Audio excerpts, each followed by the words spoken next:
একবার ভাবুন তো, গভীর রাত, হাসপাতালের একটা কেবিনে বা মর্গে একটা লাশ রাখা আছে। ডাক্তাররা পরীক্ষা করে 100% নিশ্চিত করেছেন যে মানুষটা মারা গেছে। তার নিঃশ্বাস চলছে না, হার্টবিট বন্ধ, ব্রেন বা মগজও কাজ করছে না। পরিবারের সবাই কান্নাকাটি করছে, বিদায় জানানোর প্রস্তুতি নিচ্ছে। ঠিক সেই সময় হঠাৎ করে লাশের দুটো হাত নড়ে উঠল। শুধু নড়ল না, হাত দুটো উপরে উঠে বুকের ওপর আড়াআড়িভাবে ভাঁজ হয়ে গেল, অনেকটা নামাজে দাঁড়ানোর মতো কিংবা পিরামিডের মমিদের মতো। ভাবুন তো, এই দৃশ্য নিজের চোখে দেখলে আপনার কি অবস্থা হবে?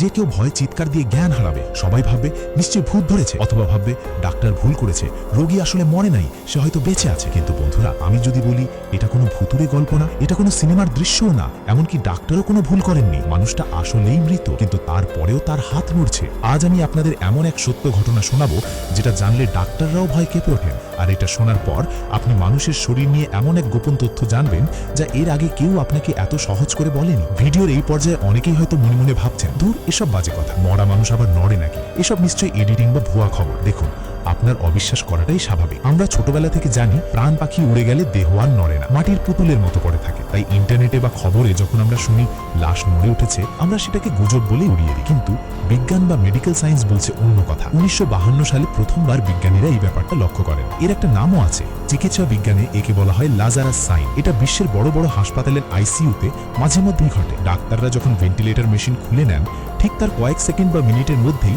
মৃতদেহটি হাত তুলে বসে। এটা কোনো জাদু না, এর পেছনে আছে আমাদের শরীরের এক অদ্ভুত মেকানিজম বা কলকবজা। যারা ভাবছেন এটা ভুয়া, তারা আজ জানবেন যে আপনাদের নিজের শরীরের ভেতরেই এমন এক শক্তি লুকিয়ে আছে যা মৃত্যুর পরেও কয়েক মিনিট বেঁচে থাকে। এখন প্রশ্ন হলো, মরা মানুষ নড়ে কিভাবে? খুব মন দিয়ে শুনুন, আমি একদম পানির মতো সহজ করে বুঝিয়ে দিচ্ছি। আমাদের শরীরটা চলে মূলত দুই জায়গার হুকুমে। এক হলো আমাদের মগজ বা ব্রেন, এটা হলো হেড অফিস, আর দুই হলো আমাদের মেরুদণ্ড বা স্পাইনাল কর্ড, এটা হলো লোকাল অফিস। সাধারণত আমরা যখন হাত নাড়াই, হাঁটি বা কথা বলি, সব হুকুম আসে আমাদের মগজ বা হেড অফিস থেকে। কিন্তু ডাক্তার যখন কাউকে ব্রেন ডেড বা মৃত ঘোষণা করেন, তার মানে হলো তার হেড অফিস ধ্বংস হয়ে গেছে, মগজ আর কাজ করছে না। কিন্তু এখানেই আসল খেলা। মগজ মরে গেলেও আমাদের পিঠের হাড়ের ভেতর দিয়ে যে স্নায়ু বা তারগুলো গেছে, মানে আমাদের মেরুদণ্ড, সেগুলো তখনও পুরোপুরি মরে যায় না। ওগুলোর মধ্যে তখনও কিছু অক্সিজেন বা কারেন্ট অবশিষ্ট থাকে। একটা সহজ উদাহরণ দিই, আপনার নিশ্চয়ই সিলিং ফ্যান দেখেছেন। ফ্যানের সুইচ অফ করে দেওয়ার পরেও কি ফ্যানটা সাথে সাথে থামে? না, সুইচ অফ করার পরেও ফ্যানটা কিন্তু বেশ কিছুক্ষণ ঘুরতে থাকে। কেন? কারণ তার মধ্যে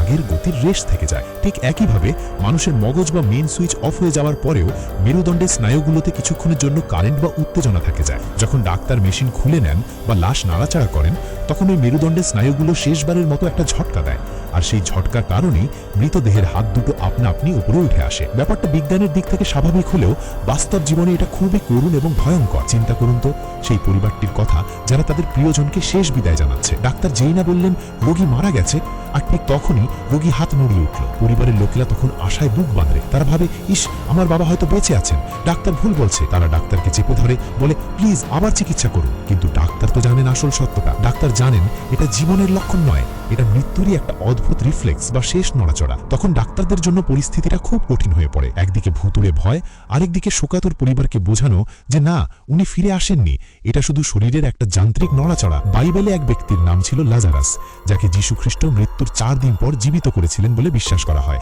সেই নাম অনুসারে বিজ্ঞানে এই ভৌতিক নড়াচড়ার নাম দেওয়া হয়েছে লাজারাস সাইন, অর্থাৎ দেখে মনে হয় জীবন ফিরে পেয়েছে, কিন্তু আসলে পায়নি। সৃষ্টিকর্তা আমাদের শরীরকে কত জটিল আর অদ্ভুতভাবে তৈরি করেছেন, তাই না? একটা মানুষ মরে যাওয়ার পরেও তার শরীরের কোষগুলো হার মানতে চায় না। তারা শেষ মুহূর্ত পর্যন্ত চেষ্টা করে সক্রিয় থাকার।